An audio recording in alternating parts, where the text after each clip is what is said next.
Flat ആണെന്ന് നമ്മൾ പറയുമെങ്കിലും മിക്കവരുടെയും ഫേവറേറ്റ് ആണ് ലേസ്. ജോലി നഷ്ടപ്പെട്ട ഒരു യുവാവ് തുടങ്ങിയ ബിസിനസ്സാണ് ഇന്ന് ലക്ഷക്കണക്കിന് കോടികൾ കൊയ്യുന്ന ലേസ് ചിപ്സ്. കടം വാങ്ങി തുടങ്ങിയ ഒരു സംരംഭം വമ്പൻ ഹിറ്റ് ആയതിന്റെ, ഒരു കോളേജ് ഡ്രോപ്പ് ഔട്ടിന്റെ കാഞ്ഞ ബുദ്ധിയും തന്ത്രവും വിജയിച്ചതിന്റെ കഥയാണിത്. 10ാം വയസ്സിൽ വീടിന് സമീപത്ത് ഒരു പെട്ടിക്കടയിട്ട് തുടങ്ങിയ കൊച്ചു ചെറുക്കൻ ലോകമറിഞ്ഞ ബിസിനസ് ടൈക്കൂണായി മാറി. ലോകത്തെ പൊട്ടറ്റോ ചിപ്സ് വിപണിയുടെ ഭൂരിഭാഗവും കൈയടക്കിയ ലേസ് എങ്ങനെ ഉണ്ടായെന്നറിയാമോ? Let's talk business.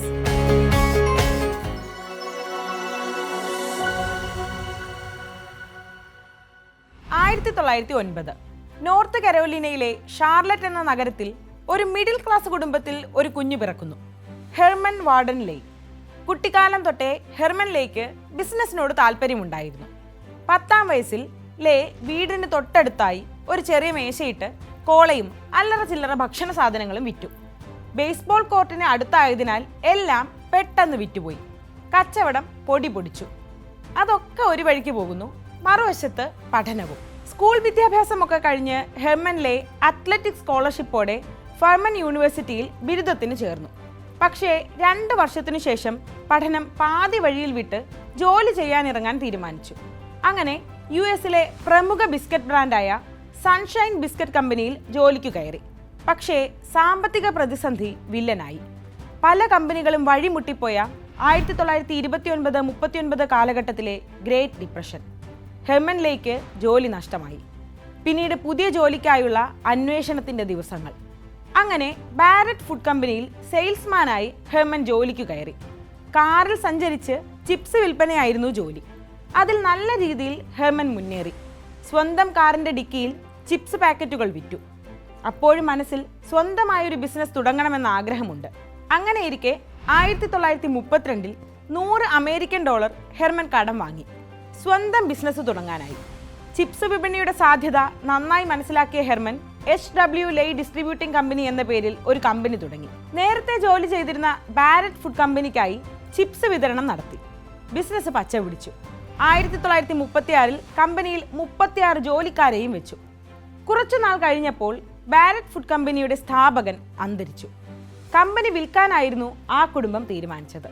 ഹെർമൻ ലേക്ക് മുന്നിൽ ഒരൊറ്റ വഴിയേ ഉണ്ടായിരുന്നുള്ളൂ, ബാരറ്റ് കമ്പനി സ്വന്തമാക്കണം. പക്ഷേ കയ്യിൽ പണമില്ല. ഹെർമൻ ലോൺ എടുത്ത് ബാരറ്റ് കമ്പനി സ്വന്തമാക്കി. HW ലേ എന്ന് കമ്പനിയുടെ പേര് മാറ്റി. ലേസ് ചിപ്സ് എന്ന പേരിൽ ചിപ്സ് വിൽപ്പന തുടങ്ങി. ലോൺ തിരിച്ചടയ്ക്കാനും ബിസിനസ് വളർത്താനും ഹെർമൻ ഒരു വഴി കണ്ടെത്തി. ചിപ്സ് വിൽപ്പന വ്യാപകമാക്കണം. എല്ലാവർക്കും താങ്ങാനാകുന്ന വില വേണം. അങ്ങനെയാണ് കുറഞ്ഞ വിലയ്ക്ക് ചെറിയ പാക്കറ്റുകളിൽ വിൽപ്പന തുടങ്ങിയത്. ചിപ്സ് കുറേ നാൾ നിൽക്കുന്ന തരത്തിൽ ഉണ്ടാക്കുക, അത് വിതരണം ചെയ്യുക എന്നതായിരുന്നു അടുത്ത വെല്ലുവിളി. അന്നത്തെ കാലത്ത് ചിപ്സ് പേപ്പർ ബാഗുകളിലാണ് വിറ്റുകൊണ്ടിരുന്നത്. കുറച്ച് സമയം കഴിയുമ്പോൾ തന്നെ ചിപ്സ് തണുത്തു പോകും. കവറിന് പുറത്തെല്ലാം എണ്ണമയം നിറയും. കുറച്ച് ദിവസങ്ങൾക്കുള്ളിൽ തന്നെ ചിപ്സ് നശിച്ചു പോകുകയും ചെയ്യും. ഇതെങ്ങനെ മറികടക്കുമെന്നായി ഹെർമന്റെ ചിന്ത. അങ്ങനെ ഗ്ലാസീൻ എന്ന പ്രത്യേകതരം പേപ്പർ കൊണ്ടുണ്ടാക്കുന്ന കവറിലേക്ക് എത്തി. നനവിനെയും പൊടിയെയും ഒക്കെ പ്രതിരോധിക്കുന്ന ഒരു പ്രത്യേകതരം പേപ്പറാണ് ഗ്ലാസീൻ. ചിപ്സ് വളരെ ക്രിസ്പായി ഫ്രഷ് ആയിരിക്കാനും ഈ പാക്കേജിംഗ് സഹായിച്ചു. പിന്നാലെ അവർ ചിപ്സ് വിൽപ്പന വ്യാപിപ്പിച്ചു. അമേരിക്കയിലെ വിവിധ ഭാഗങ്ങളിൽ ലേസ് വിൽപ്പന തകൃതിയായി. വീണ്ടും ഒരു പ്രതിസന്ധി മുന്നിലെത്തി, 2ാം ലോക മഹായുദ്ധം. ആ സമയത്ത് അവശ്യ വസ്തുക്കളുടെ നിർമ്മാണം ഒഴികെ ബാക്കിയുള്ളവയുടെ നിർമ്മാണമെല്ലാം നിർത്തിവെച്ചു. ലേസ് ആദ്യം അവശ്യ സാധനങ്ങളുടെ പട്ടികയിൽപ്പെട്ടില്ല. പ്രവർത്തനം നിർത്തേണ്ടി വന്നു. പക്ഷേ കുറെ കാലം സൂക്ഷിച്ചു വെക്കാമെന്നതിനാലും യുദ്ധസമയത്ത് ഭക്ഷണത്തിന്റെ ലഭ്യത ഉറപ്പാക്കാനും പിന്നീട് ലേസ് ചിപ്സ് അവശ്യ സാധനങ്ങളുടെ പട്ടികയിൽ ഇടം നേടി. വീണ്ടും നിർമ്മാണം തുടങ്ങി. വിൽപ്പനയും നന്നായി. യുദ്ധം അവസാനിച്ചപ്പോഴേക്കും അമേരിക്കയിലെ 2ാമത്തെ വലിയ ഫുഡ് കമ്പനിയായി ലേസ് മാറി. അന്ന് 1ാം സ്ഥാനത്ത് ഫ്രിറ്റോസ് എന്ന കമ്പനിയായിരുന്നു. അധികം വൈകാതെ 1961 ഫ്രിറ്റോസ് കമ്പനിയുമായി ലേസ് കരാർ ഒപ്പിട്ടു. അങ്ങനെ ഫ്രിറ്റോ ലേ എന്ന പേരിലായി കമ്പനി. ബിസിനസ്സിൽ പുതിയ തന്ത്രങ്ങൾ ഹെർമൻ ലേ പയറ്റി. പൊട്ടറ്റോ ചിപ്സിൽ തന്നെ പല പല ഫ്ലേവറുകൾ കൊണ്ടുവന്നു. കുറേ നാൾ കേടാകാതെ ഇരിക്കാൻ പാക്കേജിങ്ങിൽ പുതിയ ടെക്നിക് കൊണ്ടുവന്നു. ചിപ്സിന് പുറത്തേക്ക് പുതിയ പ്രോഡക്ട്സുകൾ വിപണിയിലിറക്കി. ഇന്നും ഹിറ്റായി ഓടുന്ന പ്രിങ്കിൾസ്, ഡോറിറ്റോസ്, മാഞ്ചോസ് ഇതൊക്കെ അങ്ങനെ പിറവിയെടുത്തതാണ്. ഏറ്റവും വലിയ ഫുഡ് കമ്പനി എന്ന സ്ഥാനം സ്വന്തമാക്കാനുള്ള നീക്കങ്ങളാണ് പിന്നീട് നടന്നത്. 1965 ഫ്രിറ്റോ ലേസ് പെപ്സി കോള കമ്പനിയുമായി കരാറിൽ ഒപ്പിട്ടു. പെപ്സി, മൗണ്ടൻ ഡ്യൂ, 7up തുടങ്ങിയ സോഫ്റ്റ് ഡ്രിങ്ക്സ് നിർമ്മിക്കുന്ന കമ്പനിയാണ് Pepsi Cola. Pepsi Cola CEO Don കെൻഡലുമായി ഹെർമൻ ലേ ധാരണയിലെത്തി. അങ്ങനെ പെപ്സികോ കമ്പനി തുടങ്ങി. ഹെർമൻ ലേ ചെയർമാൻ സ്ഥാനം ഏറ്റെടുത്തു. ആദ്യത്തെ വർഷം പെപ്സികോയുടെ വരുമാനം $600 മില്യൺ കടന്നു. ലേസിന്റെ സീൻ മാറുന്ന കാഴ്ചയാണ് പിന്നീട് ലോകം കണ്ടത്.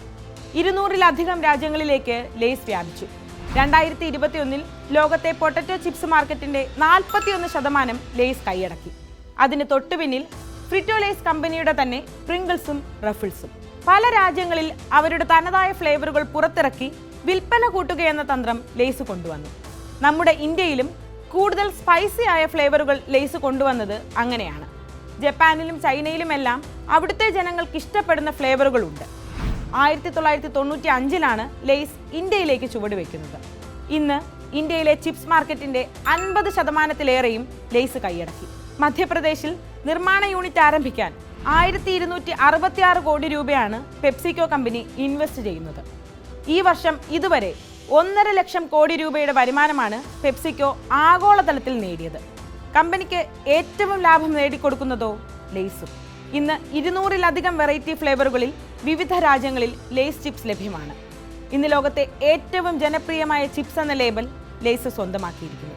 ഒരു സെയിൽസ്മാൻ പടുത്തുയർത്തിയ ചിപ്സ് സാമ്രാജ്യം ഇന്ന് ലോകം കീഴടക്കുകയാണ്.